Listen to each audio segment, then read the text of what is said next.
பொதுவா மனிதர்களான நம்மளோட அன்றாட தேவைகளுக்காக நிறைய கருவிகளை உருவாக்கி இருக்கோம். அதுல ரொம்பவே முக்கியமானது நம்ம உயிரை காப்பாத்துறதுக்காக உருவாக்கப்பட்ட கண்டுபிடிப்புகளும் கருவிகளும் தான். அப்படி ஆபத்தான சமயங்கள்ல நம்ம உயிரை காப்பாத்துறதுக்காக உருவாக்கப்பட்ட வித்தியாசமான மருத்துவ கண்டுபிடிப்புகளையும் கருவிகளையும் பத்தி தான் அந்த வீடியோல பார்க்க போறோம். வாங்க வீடியோக்குள்ள போலாம்.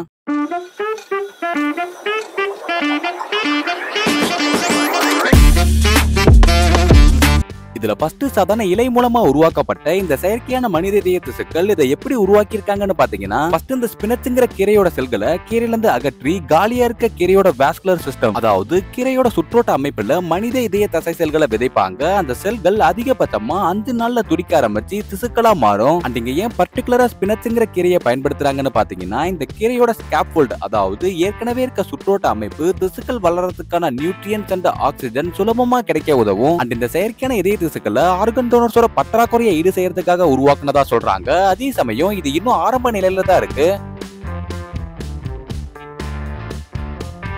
நீங்க பாக்குறது 3D பிரிண்டிங் டெக்னாலஜி மூலமா உயிரினங்களோட உருவாக்கப்பட்ட எலும்புகள். இந்த 3D பிரிண்டரை ஆஸ்திரேலியன் சயின்டிஸ்ட் உருவாக்கி இருக்காங்க. அண்ட் இங்க எப்படி உயிரினங்களோட எலும்புகளை உருவாக்குறாங்கன்னு பாத்தீங்கன்னா, பயோ இங்க், அதாவது கால்சியம் பாஸ்பேட்டால உருவாக்கப்பட்ட செராமிக் பேஸ்ட் இங்க் மூலமா உயிரினங்களோட நமக்கு தேவையான ஸ்ட்ரக்சர்ல எலும்புகளை பிரிண்ட் பண்றாங்க. அண்ட் இந்த எலும்புகளை எந்த ஒரு ஹார்ஷ் கெமிக்கல் அண்ட் ரேடியேஷன் இல்லாம ஆர்கானிக் மெத்தட்ல உருவாக்குனதால நம்ம பாடி இந்த 3D பிரிண்டட் எலும்புகளை ஃபாஸ்டா அக்செப்ட் பண்ணணும்னு சொல்றாங்க. அடுத்தது இந்த அட்ரினலின் ஆட்டோ இன்ஜெக்டர்னு அழைக்கப்படுற செல்ஃப் இன்ஜெக்டிங் டிவைஸ். இது எமர்ஜென்சி சமயத்துல மெடிக்கல் சப்போர்ட் வர வரைக்கும் ஏற்படுற அலர்ஜிக், அதாவது ஒவ்வாமை மாதிரியான எதிர்விளைவுகளை தடுக்கிறதுக்காக வழங்கப்படுற லைஃப் சேவிங் டோஸ். இது எப்படி ஒர்க் ஆகும்னு பாத்தீங்கன்னா, இந்த எபிபென்னுங்கிற ஆட்டோ இன்ஜெக்டரை தொடையில வச்சு அழுத்தும் போது 1 இன்ச் நீடில் ஸ்ப்ரிங் லோட் மூலமா ரிலீஸ் ஆகி மருந்த உடல்ல செலுத்தும். அண்ட் இந்த ஆட்டோ இன்ஜெக்டரை எமர்ஜென்சி சமயத்துல மெடிக்கலி ட்ரெயின் ஆகாதவங்களும் பயன்படுத்தலாம்.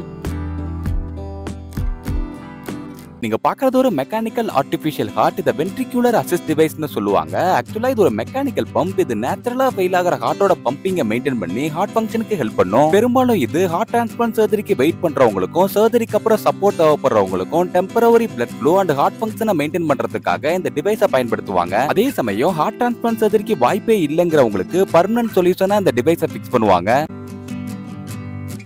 பொதுவா ஒரு நோய்க்கான அறிகுறி தெரியறதுக்கு சில மாசங்களுக்கு முன்னாடியே அந்த நோயை பத்தி தெரிஞ்சுக்கிறதுக்காக உருவாக்கப்பட்ட டிவைஸ் தான் இந்த நெக்கோ பாடி ஸ்கேன். இது எப்படி சாத்தியம்னு கேட்டீங்கன்னா, இது ஒரு AI பவர்டு பாடி ஸ்கேனிங் மிஷின். இதுல இருக்க 70 சென்சார்ஸ் நம்ம ஃபுல் பாடியை 10 நிமிஷத்துல ஸ்கேன் பண்ணி நம்ம ஸ்கின்னோட ஒவ்வொரு இன்ச்சஸையும் மேப் பண்ணி அதை 2000க்கும் மேற்பட்ட இமேஜஸா கேப்சர் பண்ணும். அதே சமயம் இந்த மிஷின் 1 மணி நேரத்துக்குள்ளேயே heart health, blood sugar and வேற ஏதாவது இஷ்யூஸ் நம்ம உடம்புல டிடெக்ட் ஆகுதான்னு அனலைஸ் பண்ணி அதை கண்டுபிடிக்கும்னு சொல்றாங்க. கூடவே இது எந்த அளவுக்கு அக்யூரேட்டா கண்டுபிடிக்குதுன்னு பாத்தீங்கன்னா, இதுல ஃபர்ஸ்ட் வருஷம் ஸ்கேன் பண்ண 2707 பேர்ல 14% பேருக்கு மெடிக்கல் அட்டென்ஷனும் மானிட்டரும் தேவைப்பட்டிருக்கு. அண்ட் ரொம்பவே சீரியஸா இருந்த 1% பேரை காப்பாத்தினதாவும் சொல்றாங்க. அண்ட் இந்த டிவைஸ்ல ஒரு ஃபுல் பாடி ஸ்கேனுக்கான பிரைஸ் $370. நம்ம இந்திய மதிப்புக்கு கிட்டத்தட்ட 32,000 ரூபாய் வரும். நம்மள சிலர் எவ்வளவு பெரியவங்களானாலும் ஊசினா இப்பவும் பயப்படுவாங்க. அவங்களுக்காக உருவாக்கப்பட்ட டிவைஸ் தான் இந்த போல்ட் ஜெட். இத லேசர் இன்ஜெக்ஷன் டிவைஸ்னு சொல்லுவாங்க. இது ஊசி இல்லாம மருந்தை நம்ம உடல்ல செலுத்தும். எப்படின்னு பாத்தீங்கன்னா, இந்த டிவைஸ்ல இருக்க லேசர் மருந்தை சூடாக்கி மைக்ரோ பபிள்ஸை உருவாக்கும். அந்த பபிள்ஸ் கொஞ்சம் கொஞ்சமா எக்ஸ்பேண்ட் ஆகி மைக்ரோ ஃப்ளூயிடிக் ஜெட் வழியா நம்ம உடலுக்குள்ள செலுத்தப்படுது. அதே சமயம் இது மூலமா நம்ம ஸ்கின்ல எந்த ஒரு சேதமும் வலியும் ஏற்படாதுன்னு சொல்றாங்க. நீங்க பாக்குறது ஒரு ஷேப் ஷிஃப்டிங் லிக்விட் ரோபோட். இது நம்ம பாடி செல்ஸ் மாதிரியே பாடியோட குறுகிய வழிகள்ல டிராவல் பண்ணி கேன்சர் செல்ஸை கண்டுபிடிச்சு அதை குணப்படுத்தும். அண்ட் இந்த மைக்ரோ லிக்விட் ரோபோட்டோட ஃபிளெக்சிபிலிட்டி அண்ட் ஷேப் ஷிஃப்டிங்காக இந்த ரோபோட்டோட அவுட்டர்ல டெஃப்லான் ஹைட்ரோபோபிக் பார்ட்டிகல்ஸால கோட்டிங் கொடுத்திருப்பாங்க. இது மூலமா தான் இந்த லிக்விட் ரோபோட்டோட வாட்டர் டிராப்லெட் ஸ்ட்ரக்சர் பிரேக் ஆகாம எதுக்குற பார்ட்டிகல்ஸை தனக்குள்ள அப்சர்வ் பண்ணுது. அண்ட் இந்த லிக்விட் ரோபோட்டை சவுண்ட் வேவ் மூலமா கண்ட்ரோல் பண்ணுவாங்க. அதே சமயம் இதை உருவாக்குன சவுத் கொரியன் டெவலப்பர்ஸ் இது இன்னும் ஆரம்ப நிலையில தான் இருக்குன்னு சொல்லியிருக்காங்க. இந்த ஒரு ட்ரீட்மெண்டோட பேரு கிரையோதெரபி. இது நம்ம காயங்களையும் தசை வீக்கங்களையும் உரை குளிர பயன்படுத்தி சீக்கிரம் குணப்படுத்தும். எப்படின்னு பாத்தீங்கன்னா, நம்மளோட வெளிப்புற காயங்கள்ல அதை ஸ்ப்ரே பண்ணும்போது தோலும் கொப்பளமும் உறிஞ்சு புது தோல் வளரும். அதே உள்காயங்கள் மாதிரி தசை வீக்கங்களா இருக்கும்போது தெர்மல் இமேஜிங் மூலமா பாயிண்ட பின் பண்ணி ஸ்ப்ரே பண்ணா குளிர்ல அப்நார்மல் செல்ஸ் உறைஞ்சு இறக்கும். இது மூலமா நம்மளோட இம்யூன் சிஸ்டம் பாடியில இருந்து ஈஸியா டிஷ்யூஸை கிளியர் பண்ணி வீக்கங்களை குணப்படுத்தும்.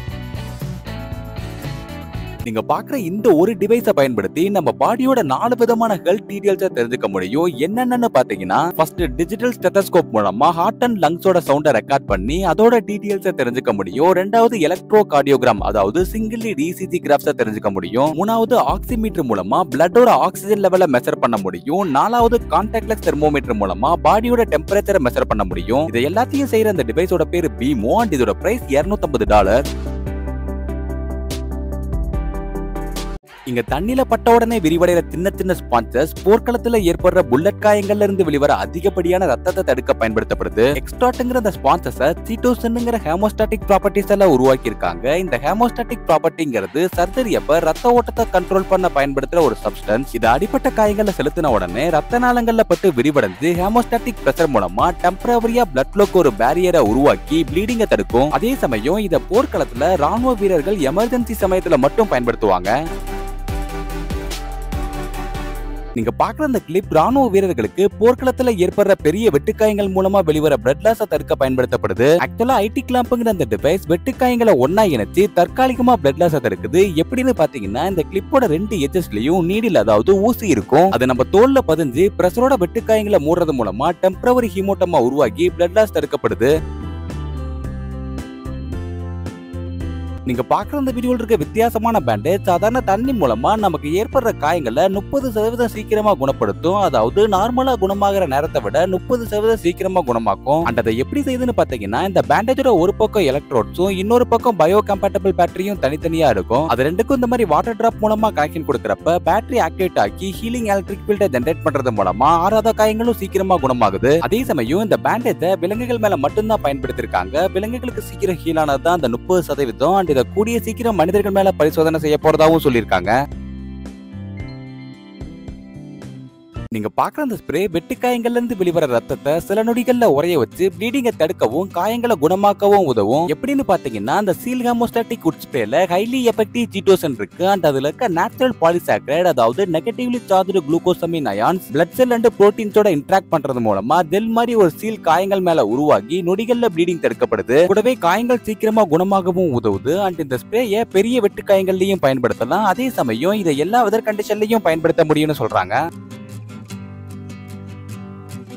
கடைசியா பார்க்க போற இந்த டிவைஸ் நம்ம சாப்பிட்றப்ப இல்ல விளையாடுறப்ப தவறுதலா நம்ம தொண்டைகள்ல சிக்கிக்கிற பொருட்களை வெளிக்கொண்டு வர ஒரு ஆன்டி சோக்கிங் டிவைஸ். இது எப்படி ஒர்க் ஆகும்னு பாத்தீங்கன்னா, தவறுதலா ஏதாவது நம்ம தொண்டையில சிக்கிக்கிறப்ப இந்த டிவைஸை மாஸ்கோட வாயில காத்து நுழையாத அளவுக்கு சீல் பண்ணி மேல இருக்க பட்டனை பிரஸ் பண்றது மூலமா சக்சன் ஃபோர்ஸ் கிரியேட் ஆகி நம்ம சுவாச பாதையில இருக்க அந்த பொருளை வெளிக்கொண்டு வந்துரும். அதே சமயம் முக்கியமா இந்த டிவைஸை 1 வயசுக்கும் மேல இருப்பவங்களுக்கு மட்டும்தான் பயன்படுத்தணும். நீங்க பாக்குற இந்த பிரேஸ்லெட் சுறாக்கள் நம்மள்ட்ட நெருங்காம தடுக்கும். எப்படின்னு பாத்தீங்கன்னா, பொதுவா சுறாக்கள்கிட்ட பவர்ஃபுல்லான எலக்ட்ரோ ரிசெப்டர்ஸ் இருக்கும். சாரி, இது அடுத்த வரப்போற வீடியோ. இந்த பிரேஸ்லெட் மாதிரி நம்மள ஆபத்து நெருங்காம மற்றும் ஆபத்து சமயங்கள்ல காப்பாத்துற டிவைஸை பத்தி தான் அடுத்த வீடியோல பார்க்க போறோம். அதை பாக்குறதுக்கு மறக்காம நம்ம சேனலை சப்ஸ்கிரைப் பண்ணிக்கங்க. கூடவே இந்த வீடியோ உங்களுக்கு பிடிச்சிருந்தா ஒரு லைக்கை போட்டு இந்த வீடியோல உங்களுக்கு எந்த டிவைஸ் பிடிச்சதுங்கிறத கமெண்ட்ல சொல்லுங்க.